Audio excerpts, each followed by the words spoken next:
Okay, good evening, everyone. This is a notice of a joint special meeting.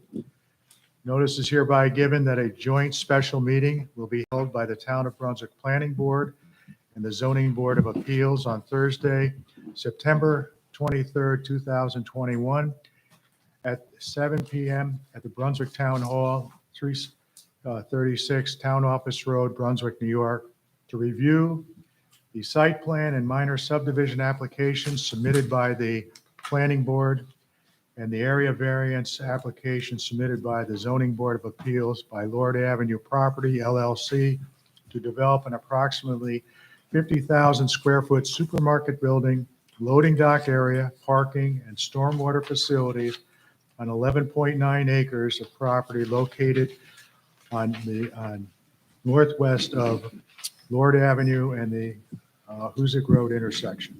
And this was posted on September 17th, 2021. On behalf of the both boards, if everybody please rise for the Pledge of Allegiance. I pledge allegiance to the flag of the United States of America and to the republic for which it stands, one nation, under God, indivisible, with liberty and justice for all.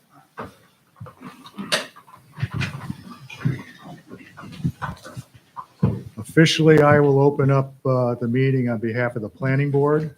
And Ann, would you like to? Thank you, Chairman. Just a brief description.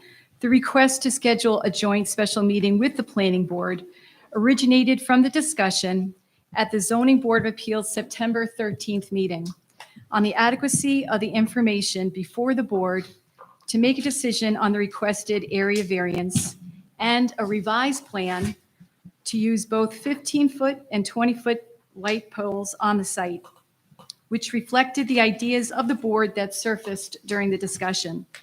The zoning board members desired to schedule a special meeting with the planning board to discuss all applications in front of both boards simultaneously. The Zoning Board of Appeals opens their joint special meeting. Thank you, Ann.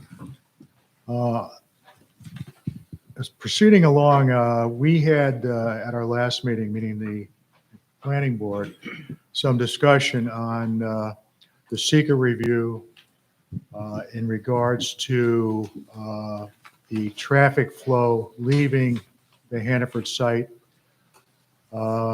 restricting left-hand turns, so forth and so on. And there was some discussion about the wording under the seeker review. And that was going to be discussed by Attorney Gilchrist and our engineer, Wayne Bonesteel. And I'm going to turn the floor over to Andy at this point to update us on that. Sure. So at the planning board meeting last week, obviously the issue of the left turn restriction leaving the project site onto Lord Avenue was discussed. After the board's seeker determination, which adopted a negative declaration, the applicant had submitted additional information pertaining to the left turn restriction, requesting that the left turn restriction be limited to trucks, and also propose signage that would restrict the traffic to local traffic only. That would then proceed potentially down into the adjoining neighborhoods. And the board discussed that, and the issue arose, how was that issue handled in the seeker determination? And Wayne and I did review the seeker determination and how that was handled in terms of restrictions on left turns, specifically identified the issue of potential cut-through traffic. That's what the seeker determination was based on, the potential for cut-through traffic. It's certainly my opinion, and I think, Wayne, if you'll state on the record when I'm done, that if you concur, that given the characterization of the discussion as to addressing cut-through traffic, and that the left turn restrictions were designed to address that issue, cut-through traffic, and a local traffic only signage would be consistent with addressing cut-through traffic. It's certainly my opinion that the secret determination adequately addresses the issue, even if the signage is local traffic only, as opposed to a full restriction, truck and passenger vehicle on a left turn. I had the chance to review that with Wayne in the interim. And Wayne, do you concur with that? I do. And the way that the discussion went was to preclude cut-through traffic from leaving Lord Avenue and cutting through the neighborhood onto other roads and other parts of Brunswick. The signage that's proposed, which is no left turn for trucks and local traffic only, is what was proposed for mitigation to prevent cut-through traffic, and I think that's certainly a good mitigation measure to keep traffic from cutting through the neighborhood. Local traffic only signs are regulatory signs. They are enforceable. And the way that the seeker determined was written, like Andy said, it does, those mitigation measures address the potential cut-through traffic on town roadways. So I concur with Attorney Gilchrist. Now, and having said that is not to predetermine any determination by the planning board as to any left turn restriction leaving the facility. Our assessment was based only on would a determination requiring local traffic only still be consistent with the secret determination, or whether an amended secret determination was warranted. It's our opinion that the secret determination would not need to be amended, but the determination on what restriction, if any, on left turns leaving the facility is still within the discretion of the planning board. Is there any questions from the planning board members regarding that? The secret determination will stand as we have determined. So if there's no other questions, then there's no further action required. Do I have any questions? Okay, I guess we're all set. So then, having that determination, the zoning board can then deliberate on the area variance. Regarding the zoning board of appeals, the application deals with the height of the proposed light poles on the site. Per section 160-41D5, the maximum allowed height of the poles under the town of Brunswick zoning law is 15 feet above the average finished grade, while the applicant is proposing a height of 21 foot for the poles. All three proposed scenarios would have 21-foot poles in the design. The board will deliberate on the layout consisting of 21-foot poles within the interior of the parking lot and 15-foot poles along the perimeter.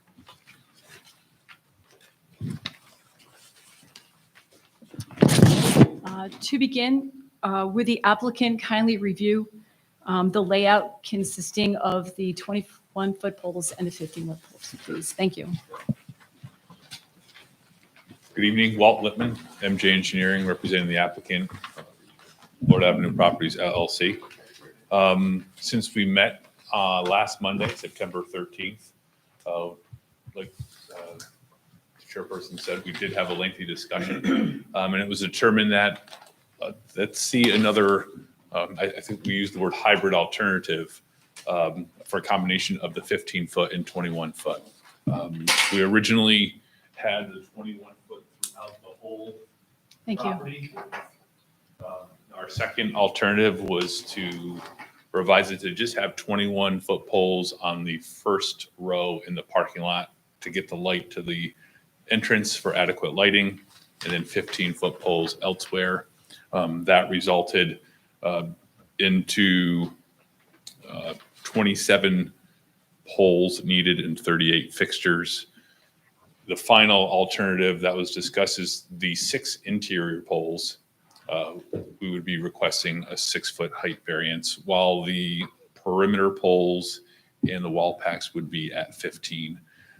By going with that, it still reduces the amount of poles from 27 to 19, and from fixtures from 38 to 30, providing the accurate uniformity in the foot candles within the site. All the light pole fixtures and wall packs will be dark sky certified, shielded downward. All fixtures will be installed parallel to the ground. There will be no up tilt to those. Also, it was discussed that the operation of the hours of the building would be 6 to 11, and that the majority of the lights would be off during off hours, just for stocking employees and for security reasons. And that was a condition, a draft condition that came up at the planning board meeting last Thursday. So what you're seeing is the 6 poles in the interior are 21 foot in height. We can get the adequate light to get to the entrance of the building. It also knocks down all the 15-foot poles that were on the interior. Now we're down to just those that you see there, where we were double that with the 15-foot pole count. If you have any additional questions, we can certainly answer them for you. Thank you. Thank you.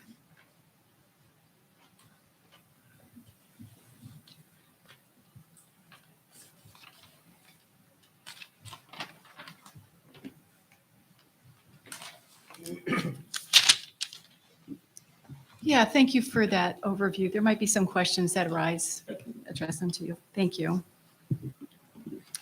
So the zoning board needs to complete a non-residential seeker review process. There is a short environmental assessment form submitted with the application. Sorry. And that's okay. This was certainly a coordinated review, and the planning board was designated a seeker lead agency. So the environmental review of the action is completed, and the zoning board's work is to review the standards for the area variance request. Okay, thank you. So the zoning board members will review the standard elements for consideration of an area variance. There are 5. We'll begin number 1. Explain how no undesirable change will be produced in the character of the neighborhood, nor a detriment to nearby properties created by granting the area variance.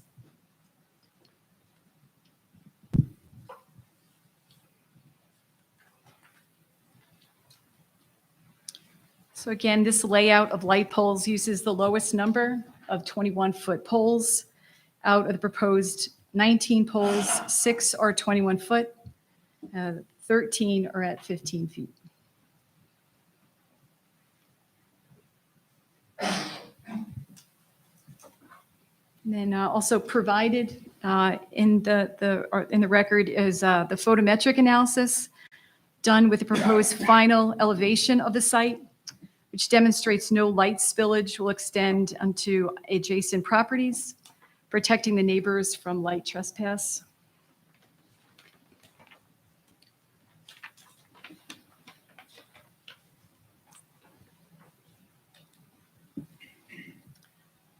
Move on to we can move on to number 2, which is asked to explain why the benefits sought by the applicant cannot be achieved by some method feasible for the applicant to pursue other than the area variance.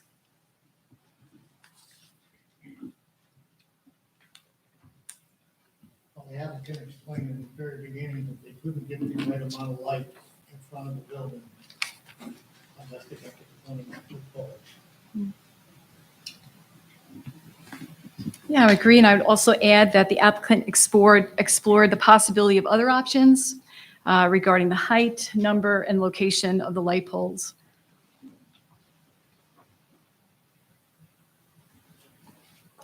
Then we're asked to describe whether the requested area variance is substantial.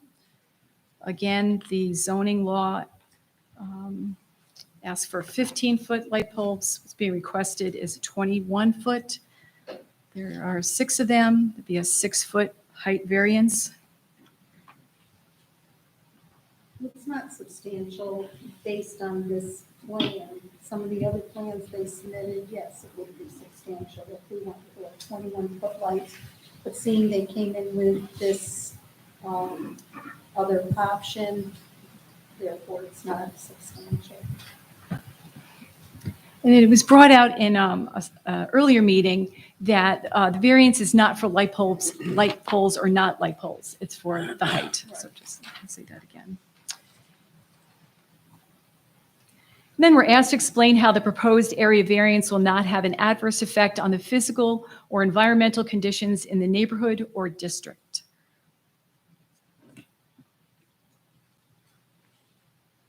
We have the option to use the 15-foot poles anyway, with the limited number of poles going in front of the feet.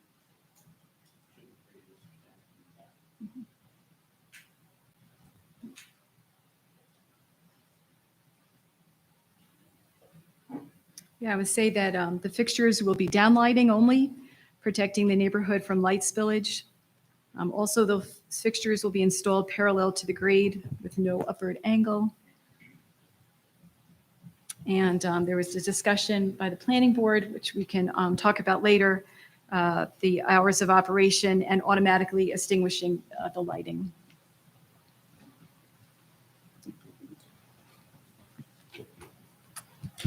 Then we're asked to explain whether the difficulty is self-created, noting that the consideration is relevant but shall not necessarily preclude the granting of the area variance.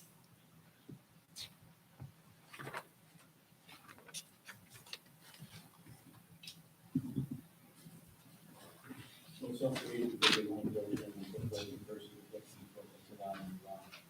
But considering the number of poles, the number of feet, versus only 15-foot poles. Certainly, right. The shorter poles could be used, though more fixtures would be required. Mhm.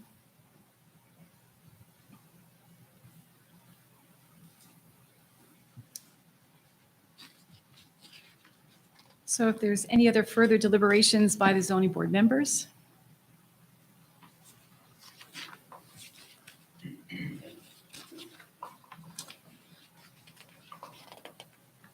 Then we're asked to consider the balance between a benefit to the applicant as weighed against any detriment to the community at large or the neighborhood in particular. The zoning board will determine to deny, grant, or grant with conditions the requested variance. Question on the conditions that we require. Certainly. So are we limited to the conditions that we can apply to this, or does it have to be applied by the planning board on those? Do you want to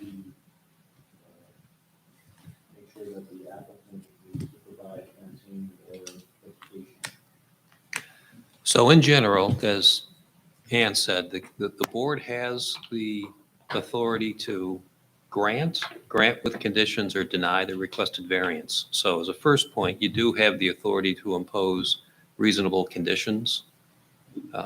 Those conditions do have to bear a rational relationship to the variance, if you're inclined to grant the variance, any condition would need to be related to the variance, impacts from the variance. So yes, you have the authority to impose conditions on the grant of a variance, but they do need to be related to that variance and potential impacts from the variance. Here, it's an area variance dealing with light poles. So things such as, lighting. Obviously, you've reviewed lighting impacts and neighborhood impacts, and you think certain conditions should be imposed. If the board is inclined to grant the variance, then those should be discussed and considered. We can review those. But yes, you do have the authority to do that in connection with the variance. Yeah, so John, you spoke about some type of screening, whether it's vegetation or fencing to minimize the impact on the surrounding community. We talked about with the applicant at the last meeting that we had, that we felt it was best, with the additional height of the poles and wintertime conversation, the less screening for residents on the Otsego Avenue, the north side. That we would request that the applicant, or the commission, to apply a fence screening of the vegetation, to have consultation with the property owner, and what they feel would be best for their individual properties. So they do use for the screening for the property. Yeah. I think that'll be both beneficial to you and the residents on Otsego. It'll be another barrier against any kind of, I understand, the lights shine down, but to the light being visible from their backyards. And you had made the inclination that you would offer to the residents on Otsego the option of a vinyl fence, because the vegetation we spoke of is not there in the winter months.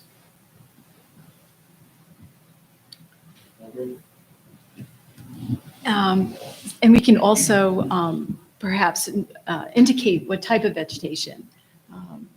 Maybe a sort of evergreen that wouldn't lose its leaves during the winter time. That's a possibility as well. Something that would reduce the impact from the light of a big box supermarket next door to somebody's residential neighborhood. So John, where you're saying would be an and or, would be, I think the condition should be that the applicant should basically contact the homeowners so that they can discuss with their individual property. Because there are some different areas. I visited the Seabury property this evening again, and yes, nothing there. The block in the east of the right part of that. And if you go down further, I think it's under 57, so the property. Same exact thing. There are some areas that we know that have some evergreens. The current vegetation would block that, but that's my help as well. So I think it should be the communication between the applicant and the property owners to determine what they feel is best for their individual properties. Versus us just saying we're going to put a fence up and freeze that because they may not.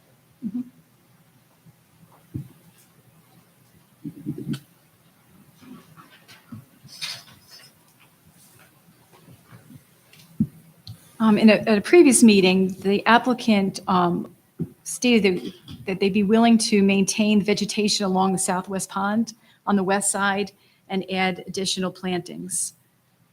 Is that something that you'd want to see?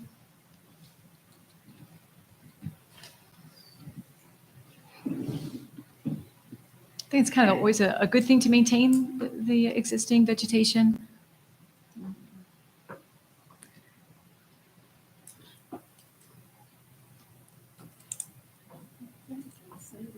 Yeah, so this came from a previous meeting that we had. Maintaining vegetation along the southwest pond on the west side and additional plantings. So in addition to maintaining what's there, also putting in more plantings to act as a visual barrier to decrease the impact on the surrounding areas. And then also from a previous meeting, I believe this was your issue, Patricia, from the applicant stated that the amount of light on the site can be tested in the future for compliance. So my question to Mr. Gilchrist is, does that fall under a condition or would that be a compliance issue for the building department? In my opinion, that's a compliance issue for the building department. There are specifications for the light fixtures. They'll be installed under the review of the building department. One of the things that could be required is, again, post-installation, just confirmation once they're operational, that they're meeting the specifications and submit that to the building department for review. That would be reasonable, in my opinion. As a condition? Yep. Okay.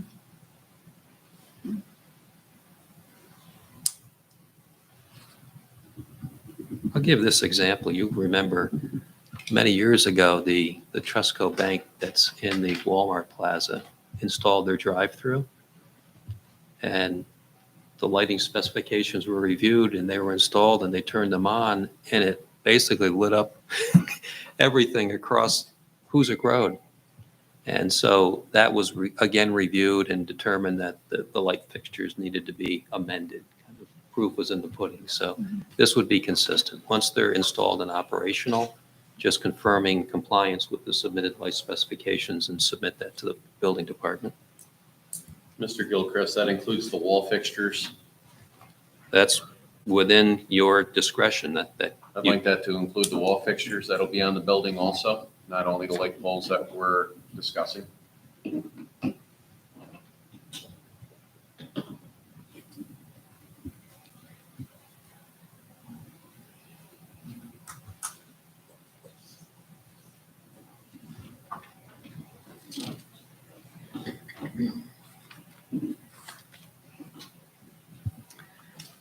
So the board talked about some conditions that they would like added if there were a motion to grant this area variance.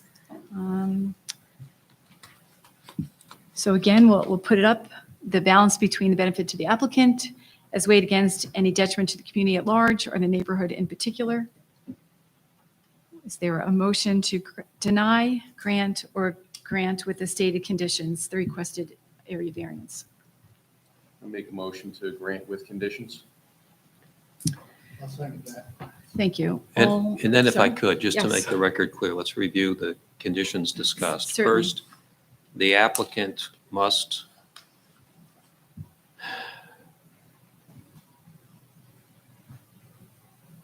trying to come up with the right language, but Yeah. this is must contact in each, I believe that what you discussed was adjacent property owner on Otsego Avenue, adjacent to the building site, adjacent to where the light poles will be installed and the wall packs. Yes. And offer to them, not required to be installed, but offer to the property owner installation of vegetation or a fence to create a visual buffer. List to be confirmed with building department. But the concept there is the adjacent owners on Should be on Otsego. And/or, Yes, we could have both. Vegetation. I could see that, a fence on the Hannaford side with some vegetation along the homeowner's side, so they're not looking at a fence. Okay. Two, the applicant is to maintain existing vegetation, and if I heard you correctly, Ann, on the west side of the site near the pond, Right, and additional infill plantings, if necessary, to be reviewed, I would suggest, by the building department and the planning board engineer. certainly. Thank you. To the maximum extent possible. There is a little bit of clearing, but for the most part, we have the plan, all the vegetation is this. I think that's reasonable to coordinate with the building department and the planning board engineer on that. There will be, it's near the storm pond, correct?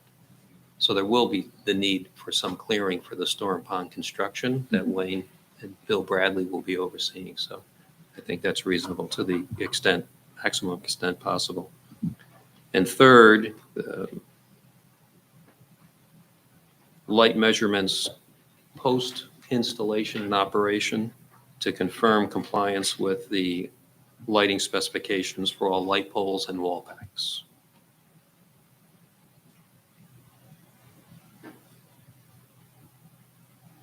That's the three that I had.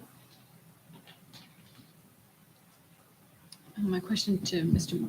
Manillo, is that okay, the Otsego Avenue, does that cover it for you? Okay.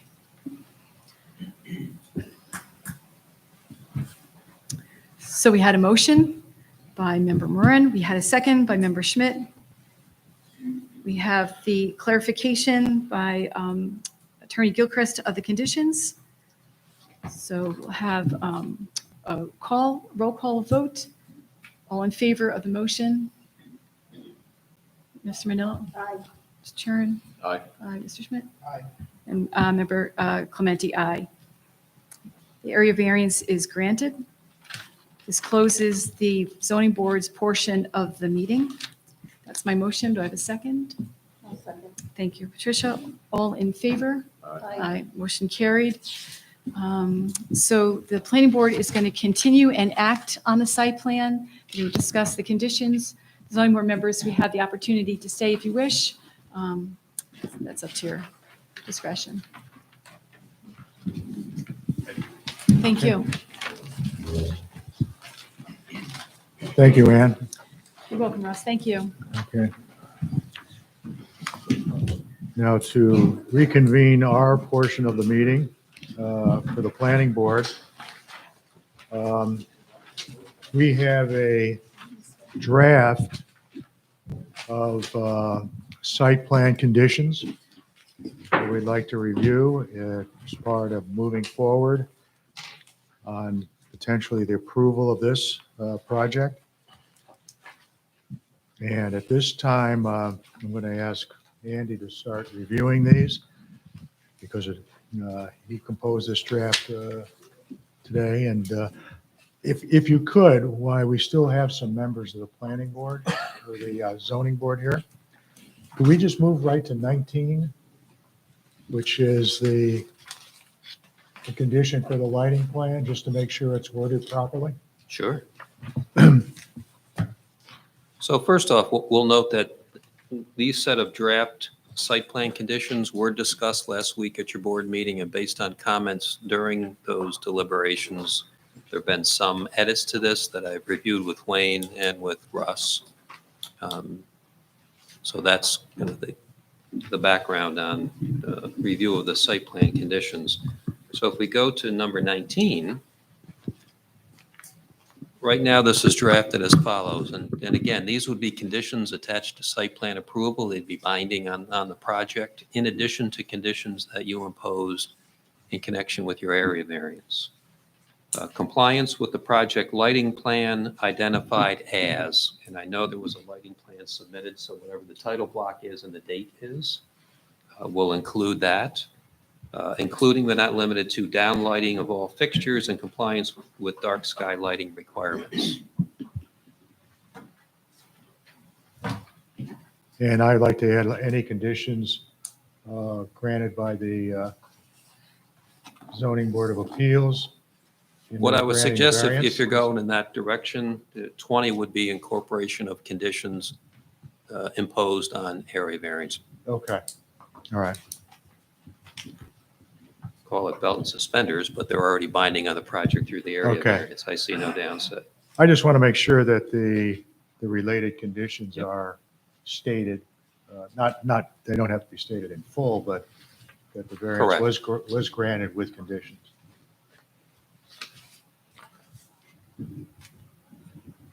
And I would add, if I can review one more, if you could go one page back to number 6. And this condition would require all parking lot light poles shall be turned off between the hours of 12 midnight and 5 a.m., except for limited lighting in the front of the store for safe access for overnight stock workers and cleaners. There was some discussion about shutting the lights off 1 hour after store closing, but then there was some discussion about it would be better to state it affirmatively, no lights between 12 midnight and 5 a.m., except for safety for stock workers and cleaners. The only lighting in front of the store, the 21-foot pole. That's correct. There are, I think it's two or three light poles in front of the store. Those are the 21-foot poles. So are you asking whether those three? Well, that's the lights that are gonna be on for all night for the stockers. There's no lighting on the front of the store. So that's what you're gonna leave on, are the 21-foot poles. This is Tyler Sterling from Hanford. It's just one. We typically leave one on closest to the entrance so that the stock folks can get back and forth their car. And like, we wouldn't leave them all. It's just the one. I think these poles out here are 21-foot poles. I don't seem to be able to get high. Well, Yep. They're also not down crazy. Do we- They have one spread in that area. Do we have to put that limited to one of the 21-foot poles at this point? Well, if you put in the condition that one pole, then it becomes a compliance issue if another pole needs to be lit for whatever reason. Okay, I think by saying limited lighting for safe access is, in my opinion, would be an appropriate condition. okay, all right. If it becomes an issue about excessive lighting, again, that's an enforcement issue on a site plan condition for the building department to address. Okay. If you want to start from the beginning, I guess? Yes. Okay, So part of the project, again, is the fill activities. So the first condition you discussed last week was compliance with the plan for truck routing during the project site fill operation.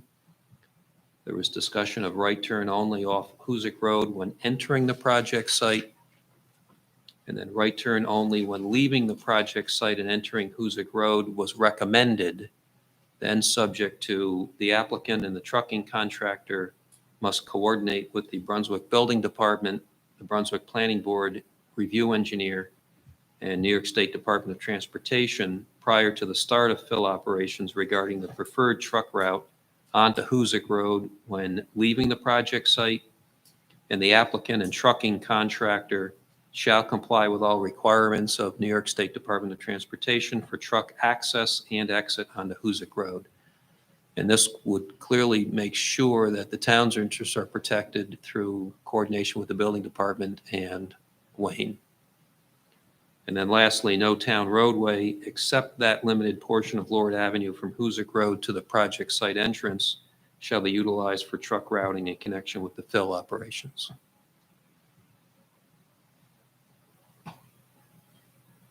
That was on the actual trucking plan and the plan to bring the fill to the site. Condition 2 is something that the board will need to discuss and determine, and both with respect to the fill operations and later on general construction activities, and that's days and hours of operation, and if they're going to be limited in any way. So right now, hours for fill operations are limited to Monday through Friday. You can discuss time limitations. Saturday, again, you can discuss time limitations. Fill operations shall be prohibited on Sundays and legal holidays. I know there was a lot of discussion about this. Mhm. One school of thought is to limit the hours so it doesn't interfere with the peak hour traffic on Hoosick Street. I'm not so sure that would make a difference, the way this is routed. But just for the sake of discussion, I would propose, 7 a.m. to 5 p.m. Does anyone have any other ideas on this and any more discussion? Wayne, do you have a better feel for these type of hours that should be maintained? Well, I think you would want to do it where it would have the least disruption to the neighborhood, to the Lord Avenue residents, and to those maybe along Tucker and even perhaps along Hoosick Street. So I don't think you would want to allow them to do the fill operation prior to 7 a.m. To help reduce any disruption. Trucks make a lot of noise when they're coming in. They back up. They have backup alarms. So I think that, You think 7 o'clock's too early? what's that? You think 7 o'clock is too early? I don't. I think 7 o'clock is a time where people should be ready to start their day, and going to work and everything. So that's typically a time that we put on other projects, 7 a.m. And I think that's reasonable, Okay. Even for Saturday, right? but we need to talk about Saturday. But Kevin, I can tell you, during the week, I did look 7 at a.m. other, is- I'm sorry, Wayne, but I did look at other, Russ and I did look at other project approvals and hours restrictions, and many of them have been listed as 7 a.m. to 7 p.m., Monday through Friday, 7 a.m. to 5 p.m. on Saturday, no Sundays, no legal holidays. But that's for kind of the standard project site. There may be some particulars here where you'd want to look at that and change them a bit. But I will tell you that that has been, if the town has imposed restrictions, those seem to generally be the hours for construction activities. I'm just thinking if they're gonna use trailers rather than triaxles, you might hear Jake breaks with trailers. 7 o'clock in the morning on Saturday before making that turn. Do we know what is proposed for the type of trucks they're going to use for fill? Not exactly sure yet. What were you thinking? Would you want to push it to 8 o'clock on a Saturday to give that extra time in the morning? Well, here's the argument. Do you restrict the hours and shorten the hours and therefore possibly lengthening the number of days that they're going to do this? Or do you give them more lateral movement on the hours per day with the idea that there'll be less days doing this? I think it would be reasonable to entertain an 8 o'clock starting time on a Saturday, just for the sake that, people aren't going to work. I don't know how the board feels about that. Did they have an idea how long this was going to take? As far as, did they give you an idea of it's going to take 3 months? What's it going to take? It's about an 8-week process. And how many loads did they estimate that they're going to have to do? It's 45,000 altogether. 25,000 yards, right? So it's estimated to be about 8 weeks. Okay. That sounds pretty aggressive. 7 o'clock Saturday morning, there's not gonna be a lot of traffic out there. Contend with. It'll be-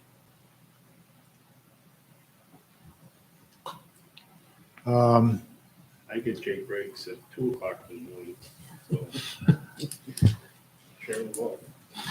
I'm in favor of the 7 PM for weekdays and Saturdays.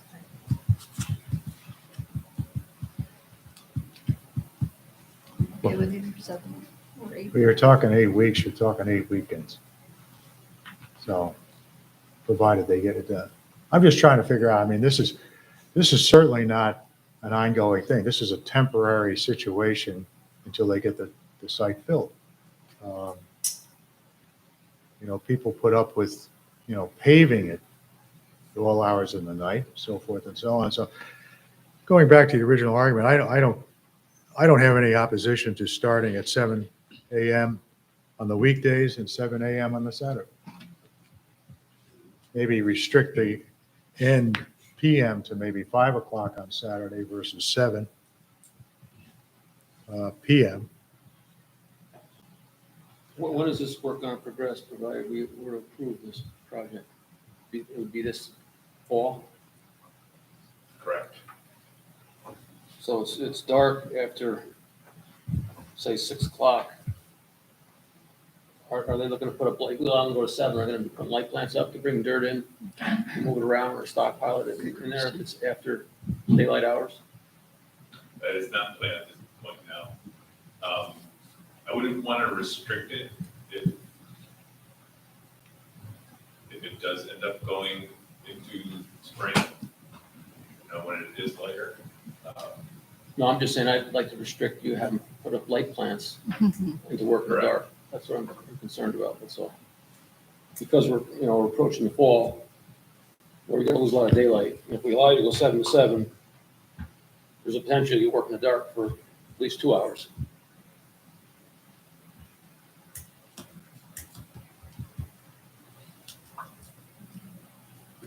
Any other discussion?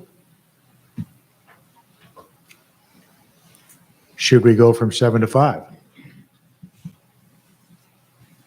7 to 5. That would eliminate the light towers. Yep. I mean, it would seem to me that they would want to put up some type of, auxiliary lighting at night. It makes sense to me. They're not going to just go by headlights. From my experience, you typically don't see fill operations go after dark. Usually, any construction sites, they pretty much knock off by late afternoon because it becomes a safety issue going in and out of an unlit site, especially when it gets dark at 5 o'clock. Okay. A lot of these gravel mines close. They don't stay open till all hours. They typically close at 3 or 4 o'clock in the afternoon. And most of the operation is done during daylight hours. Well, you could have the same argument in the morning. As winter comes along, Right. it gets darker in the morning. Right. 7 o'clock, you're just, in some cases, it's dark if you're in the middle of the winter. Why don't we, based on the conversation we're having, I would just say from 7 to 5. And if you wanted to do, an abbreviated Saturday, 7 to 12 or something like that. Or 7 to 3. 7 to 3. Anybody have any suggestions on that? Does everybody like during the weekday 7 to 5? Okay. And on Saturday 7 to 3? Okay. Okay, reviewing that, the Monday through Friday, 7 a.m. to 5 p.m., Saturday, 7 a.m. to 3 p.m. No Sundays or legal holidays. Is everybody okay with that? Just a quick vote here. Yes, yes, yes. No, You're not happy with that? that's okay. Majority vote. No, well, I want to hear your opinion. Why? Well, I just think that if they start operations in 2 weeks and it's still light out until 7 PM, we should get as much done while they have daylight hours to get the work done. The condition of 5 PM might be egregious on getting that fill operation done in a timely manner. 2 What- hours over the course of. Well, 3 right now, weeks. it's dark at 7 PM now. So in another month, it's going to be dark at 6. Yeah, when's 5:30. daylight savings time happen? I'm not sure. I agree with Ms. Stancliffe, I think in terms of 7 to 7 and 7 to 5 on Saturdays.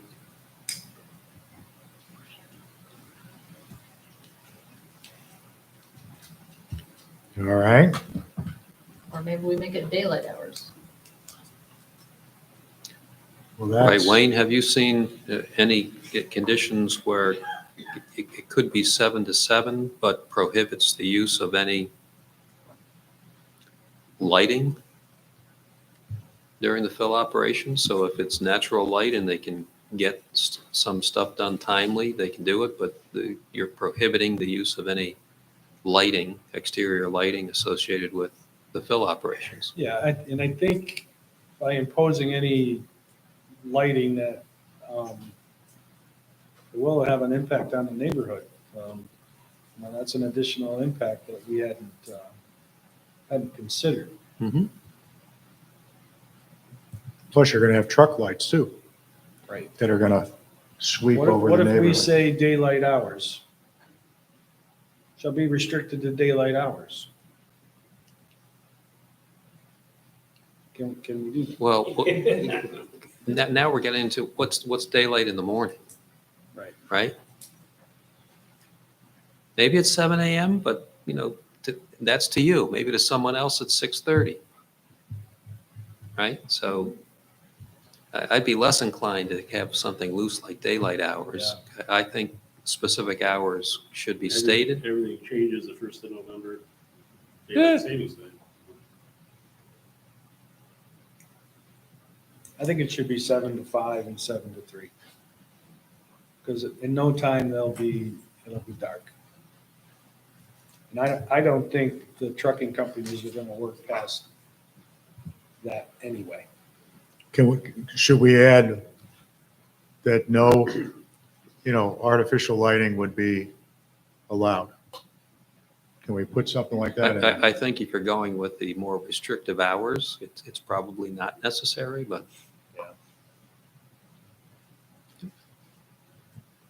if you're considering 7 a.m. to 5 p.m. Monday through Friday, 7 a.m. to 3 p.m. Saturday, those are understandable, clear to follow. You're not getting into, well, what's artificial lighting, what's daylight. Those are hard hour restrictions. Okay. Well, I mean, in the town and the building department also has the authority to restrict something that they would deem unsafe anyway. Or that has some type of impact on the neighborhood that we hadn't, like if they came in and put light plants up, I mean, the town could come in and say that those are not allowed. It's much easier to apply and enforce if we have discrete hours, that they're very easy to identify and enforce. And if they're running outside those hours, the town will get a complaint and they'll follow up and investigate that. Very easy to apply and enforce.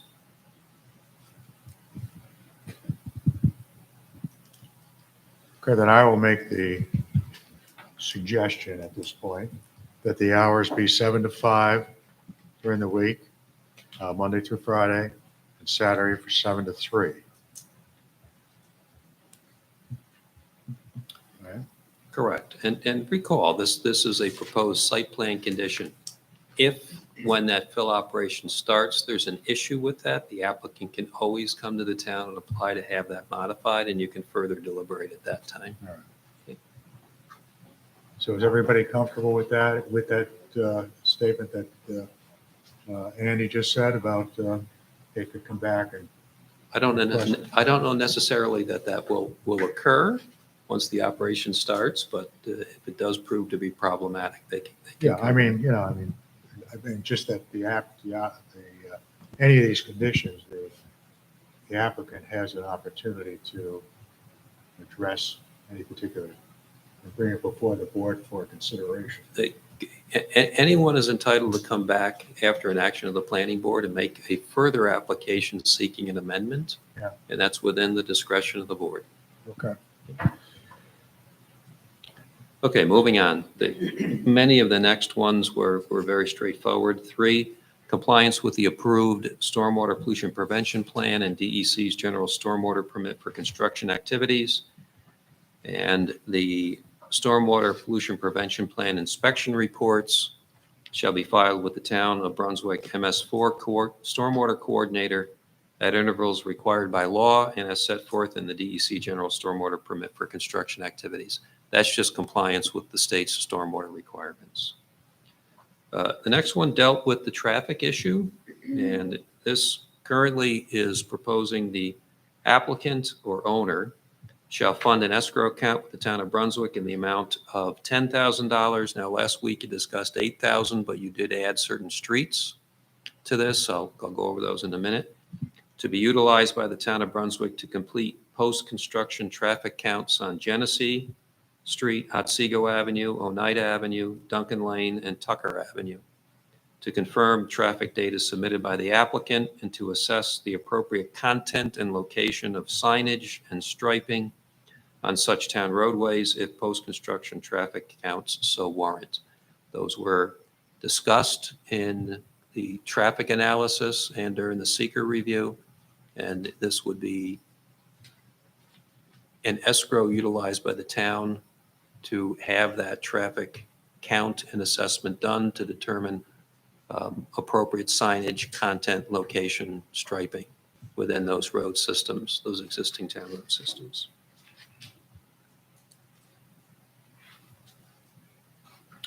Okay, next, the project driveway connecting to Lord Avenue must include signage to prohibit left turns by trucks onto Lord Avenue and restricting passenger vehicle left turns onto Lord Avenue to local traffic only.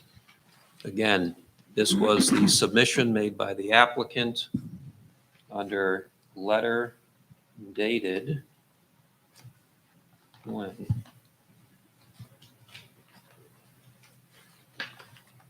September 13th to address the left turn restriction.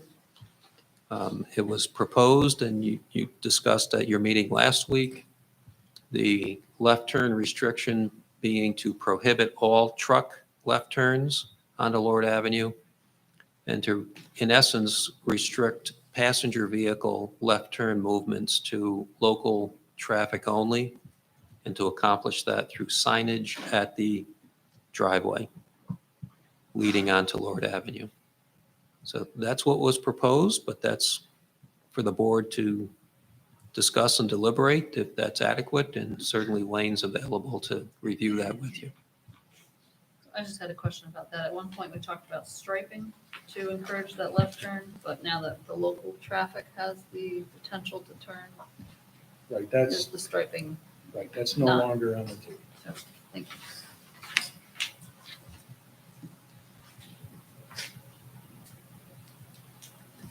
Do you put a no truck traffic on Duncan? So that businesses in there, trucks go up to Lord Avenue instead of through the neighborhoods? That's unrelated to this project and be a determination by the town. It's an existing town roadway and an existing business. This proposed condition would be directly related to this project and on the project site.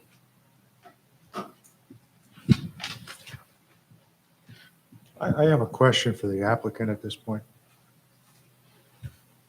When do most of your delivery trucks come into the store? Excuse me, Tyler Strong again from Hanford. The delivery schedule for this store hasn't been established yet. It probably won't be until we get a lot closer. This store would obviously be serviced out of Skodak, so it would typically be either an outbound trip or an inbound trip. So more likely than not, sort of the bookends of the day, I would say, tending to lean more towards the morning or towards the evening, just because it'll be a return trip to Skodak or a trip leaving Skodak first thing. So I can't say with any degree of certainty at this point that we haven't defined as the delivery schedule yet. I think what the thing I was trying to find out was whether there'd be any type of deliveries at night. It certainly does happen in some locations where we have deliveries at night. So I honestly, I couldn't say at this stage. Okay.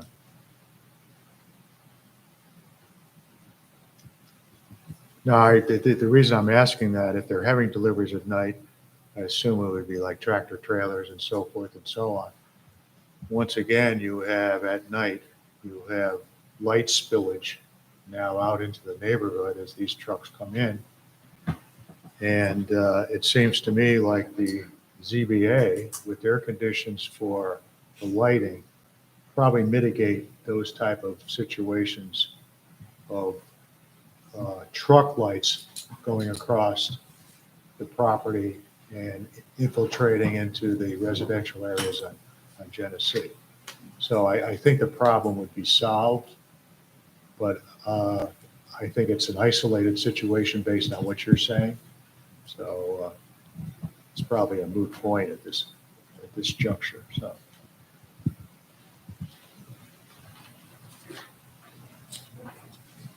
Okay, is there, Everyone, well, does everyone agree with the language as proposed on the left turn restrictions? Okay. yes, We've reviewed 6 about the light poles being turned off between the hours of 12 midnight and 5 a.m., except for limited lighting in the front of the store for safe access for overnight stock workers and cleaners. The town requires in these types of commercial projects a stormwater management facility maintenance and easement agreement to be executed by and between the site operator, the site owner, and the town. This is a standard requirement of the town for the stormwater program. There is a required extension of the town sewer district to cover the project site, which must be completed with the Town of Brunswick Town Board. That's a further proceeding that will need to be completed to formally extend the sewer district to cover the project site. There has been a petition to extend that district. It's pending at the town board. Rensselaer County Department of Health and Town of Brunswick Water Department approvals for the water and sewer connections. And now we're to item 10, and this deals with the same issue of construction, days and hours of operation. And these are tailored toward the actual site build out, the construction activities. And again, the issue is Monday through Friday and Saturday. You have in the past, the town has in the past, limited construction activities on Sundays and legal holidays. One issue came up last week, and I have added it to this for review by the board, that these restrictions do not apply to interior work within the building following completion of the building enclosure. So once the building is buttoned up, if there's interior work to be done, that can be, these aren't restricted by these hours, because the purpose of these hours is impact on surrounding properties. If the work is interior to the building, those are mitigated. So again, for your discussion on these types of construction activities and limitations on days and hours. I mean, for the sake of argument and discussion, the hours that we had for the fill, would work for me. 7 to 5 and 7 to 3 on Saturday. Right, again, and these are all site specific, but I'll again just note that the town in the past has utilized the 7 a.m. to 7 p.m. for general site construction activities and 7 a.m. to 5 p.m. on Saturday. Those are just general site construction hours that have been entertained in the past. They're not binding. You can certainly, on a site-specific basis, alter them. But there is I think, a distinction between fill activities and trucking as opposed to general construction activities at a commercial site. But that's within the board's discretion.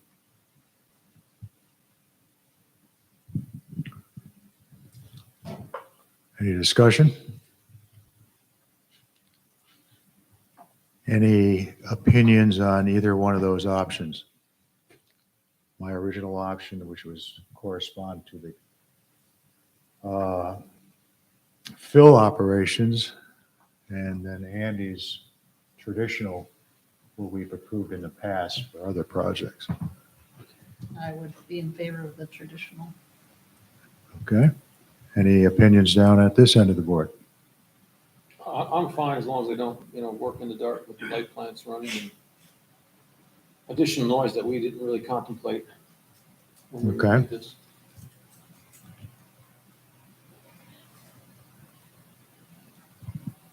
Dave, do you have any? 7 to 7 works. Okay. Are Wait. you planning on getting the pad filled done and then start construction and then keep filling two at once? Or are you gonna get all the fill in and then start construction? We bring in as much fill as possible, and yes, all in the beginning, get that all situated. But the parking lot, the access road to the parking, to be able to get to the pad is all filled material. Okay. Wayne, do you have any comments on that? I think 7 to 7 is reasonable. Maybe a couple hours earlier on a Saturday. You mean a couple hours less on Saturday? Well, knock off earlier, yeah. Yeah, okay. Yep. I didn't know whether you meant start at 5. No, no. Okay. Sorry. All right, then, just for a consensus of opinion, we have Monday through Friday, 7 a.m. to 7 p.m., Saturday, 7 p.m. to 5. Does anybody have any, or 7 a.m. to 7? Oh boy, hold on again. Monday to Friday, 7 a.m. to 7 p.m., Saturday, 7 a.m. to 5 p.m. Does anybody have any questions on that? And do we put any, do we need to put any restrictions on outside lighting for exterior work?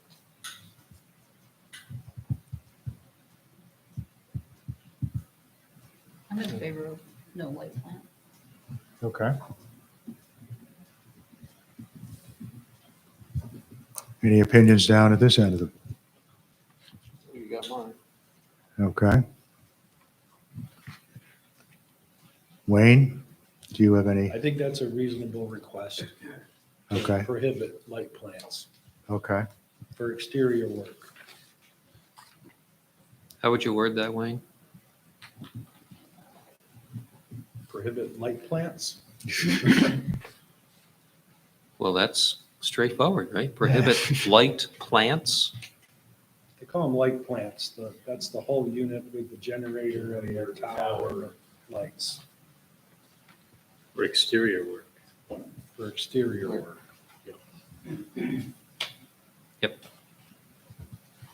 Okay. And we're all set on 10? Does anybody have any additional comments on number 10? Okay, let's move on to 11 then. Okay, the dedication of new and/or relocated water sewer infrastructure and/or utility easements as required by the town of Brunswick. Coordination with the town water department and all water sewer infrastructure construction. Wayne, can you explain briefly, there is some relocation of existing mains plus construction of new, and that'll all be coordinated with the water department and the appropriate dedications and easements granted. Yeah, there is an existing water line that's being moved for the relocation of Lord Avenue. So I don't believe there's any sewer going down there currently, so that's all new from Hoosick Street. But there is some relocation of water line, and then they'll tie into the existing. Okay, 12, in connection with that, the town does require a bonding security agreement for water and sewer infrastructure, including posting of required security when you're working on public infrastructure. We want to make sure that's bonded properly. That will allow the project to proceed with the appropriate bond in place. Compliance, 13, compliance with all town of Brunswick requirements in connection with the proposed realignment of Lord Avenue. So there will be work within the existing town right-of-way. I did confirm with the town that Lord Avenue is a deeded roadway, so there is title to that road right-of-way in the town, and all requirements for work permits and coordination with the town on that road work will be required. Now, number 14, given that this is an existing town roadway that will be relocated in part, Wayne and I did think it appropriate that the town have appropriate inspection oversight on that. This is unlike a new proposed public highway that will be constructed and ultimately dedicated to the town. This is an existing town roadway that is sought to be relocated. So to ensure appropriate construction during that relocation, we thought it appropriate to have an additional construction inspection escrow for that roadway work. So what's proposed is, again, the applicant or owner shall fund an escrow account in the amount of $5,000 for engineering inspections to be conducted by the town of Brunswick during the Lord Avenue reconstruction. We're not certain as to how long this will take or what may be encountered. So in the event such inspection escrow amount falls below $1,500, the applicant owner shall replenish such inspection escrow account to the total sum of $5,000. This will allow the town the opportunity to retain a construction inspector to watch while that work within the town right-of-way on the existing town roadway is undertaken, because this won't be, there won't be, in my opinion, a formal dedication. This is all work within the existing deeded town roadway. So there's no dedication component. I think the town needs to be ensured that the construction is done properly. Any thoughts on that, Wayne?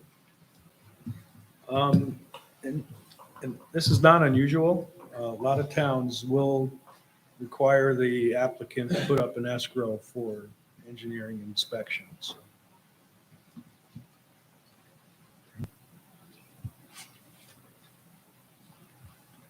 Okay, next, 15, installation of the traffic light at the intersection of Lord Avenue and Hoosick Road must be completed and operational prior to the issuance of the certificate of occupancy. You discussed that last week. This whole project was based on an operational traffic signal at that intersection. So prior to the issuance of the CO, the light needs to be installed and operating. 16, no blasting is allowed. It's not anticipated that there would be. We thought it appropriate, given the proximity to residences, to preclude blasting at the site. A New York State Department of Transportation permit for work within the state highway right-of-way. Wayne, there is going to be some work within that existing DOT right-of-way. Right, where they're making the tie-in with Lord Avenue Yeah. at the edge of. So that road work clearly will be coordinated between the town and the state. And water and sewer, you need to have permits for all that, so. That's all been submitted to the state and they're under review. 18, all fill compaction reports prepared by the applicant owner's geotechnical consultant shall be filed with the town building department. That's information the town would need anyway in conjunction with the issuance of building permits. There's a substantial amount of fill. It will need to be compacted, I presume, in lifts, just to make sure that the building that's constructed is structurally stable. We went over 19 about compliance with the project lighting plan. We'll put in the title block and the date, including but not limited to downlighting of all fixtures and compliance with dark sky lighting requirements or criteria. And then Russ, you added 120, incorporation of conditions imposed by the Zoning Board of Appeals on the area variance for the project. I just had one question with regard to the conditions of the zoning board, and that was the interaction between the applicant and the landowners. And could that be overseen by a town official so that there's some third party? So they don't put up a fence and then the property owner says, oh, I wanted trees, and there's no record of it. And we become this embattled division between. Should there be an escrow account? I don't know, something. Just feel like it. Along those lines, Andy, when they say a fence or screening, is, what if the landowner says I want a 20-foot fence and a 30-foot tree? And How does that get handled? The height, the actual height of the fence and size of the trees, how's that going to be handled?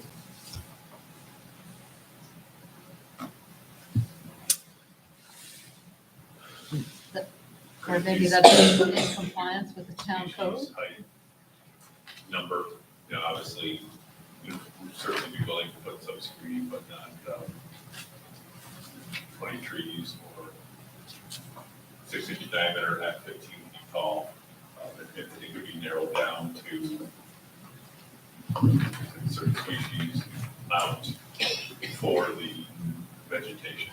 The fence, I think, is pretty straightforward. 6 foot high, your typical 6 foot high fencing. But the landscape could be narrowed down. I think that would be helpful. What happens if we put a condition that all vegetation and barrier plans be submitted to the building department for review and comment?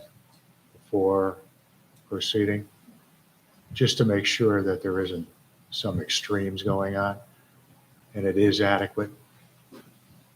I mean, just a safeguard for you people, Yeah, for both, I think. for both parties. I mean, does that sound reasonable? Just to, I mean, I'm sure you're not going to just say, we're going to put a tree here, tree here. They'll probably want some type of drawing or a plan for each resident or for the whole stretch there. Well, Russ, along those lines, wouldn't we have to make that part of an as-built? Because when this project's over, it's gonna have to maintain those shrubs and fencing. So wouldn't that be added to the plans? Well, and this is, can be discussion of the board. What I understood was coordination, communication with the property owners on Otsego Avenue adjacent to the project site.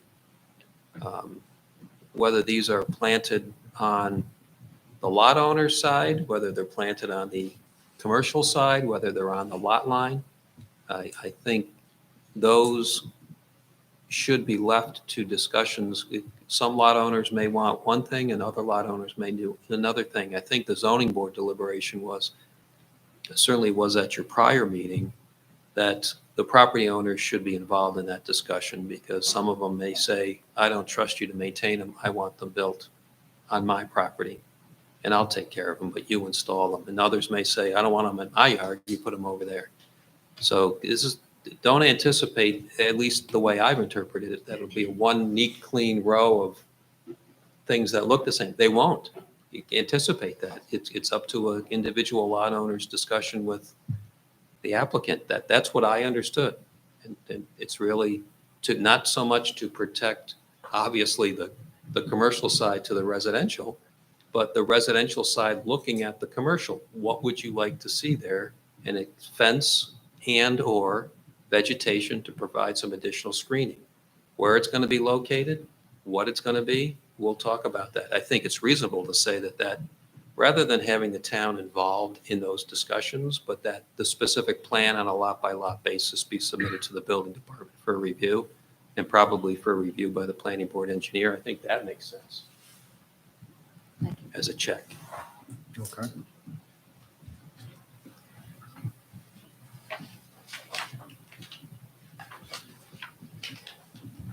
Okay, that completes the draft site plan conditions.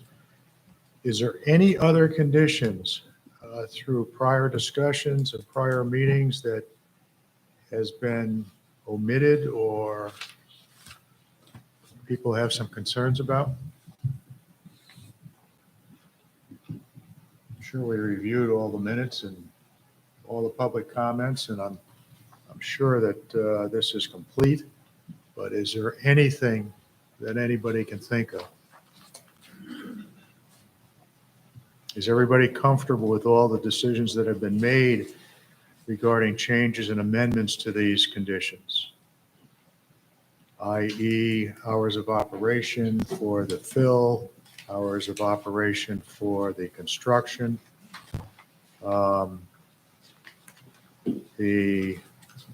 finally, the condition of vegetation barriers and fencing and so forth and so on. Is everybody comfortable with these conditions?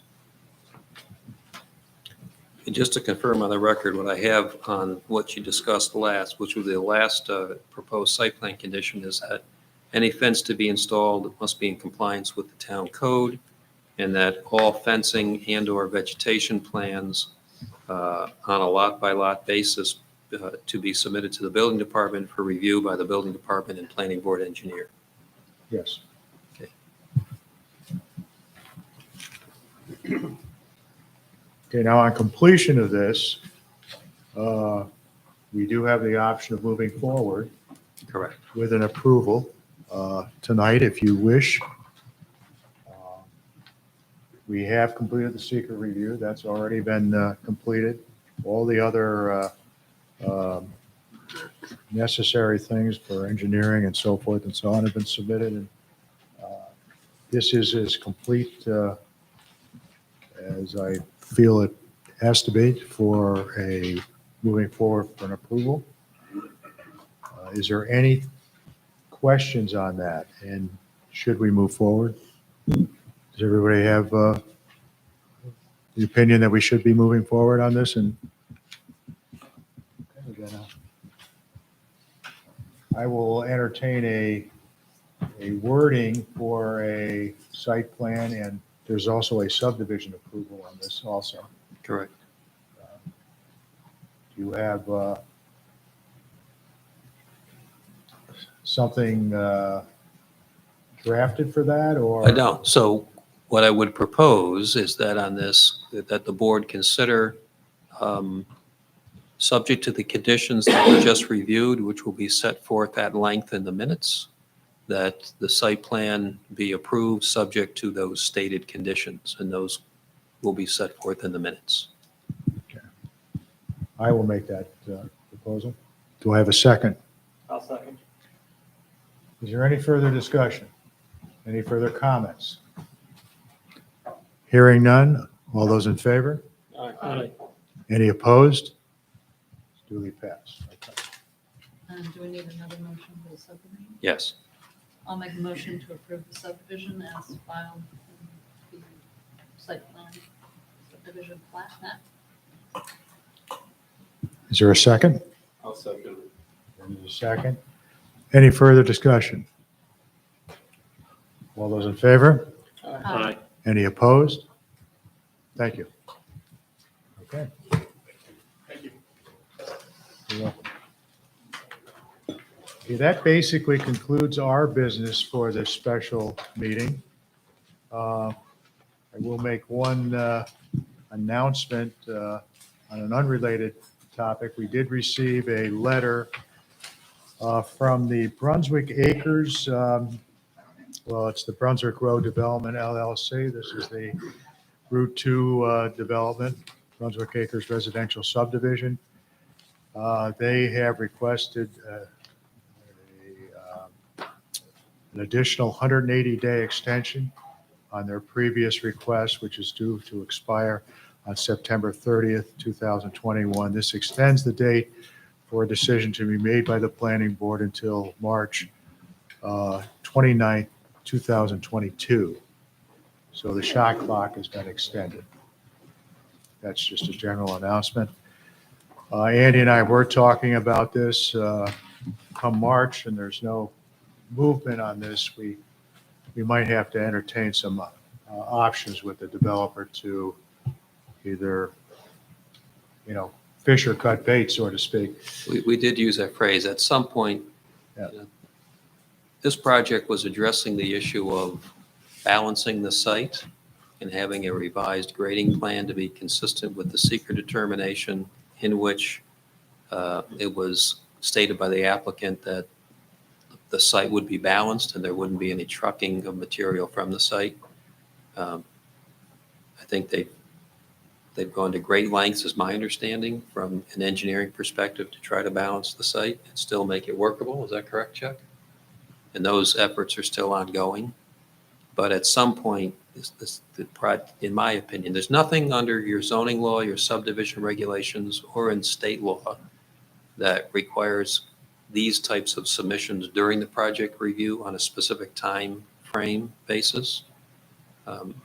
Certainly in the zoning law now, there are sunset provisions for these approvals unless a building permit is pulled and work started within a year, these approvals lapse. But there are no such timeframes for submissions during the project review and potential project modifications. But this project's been in front of this board now for quite some time, and that issue's got to get addressed one way or the other. Is the project viable?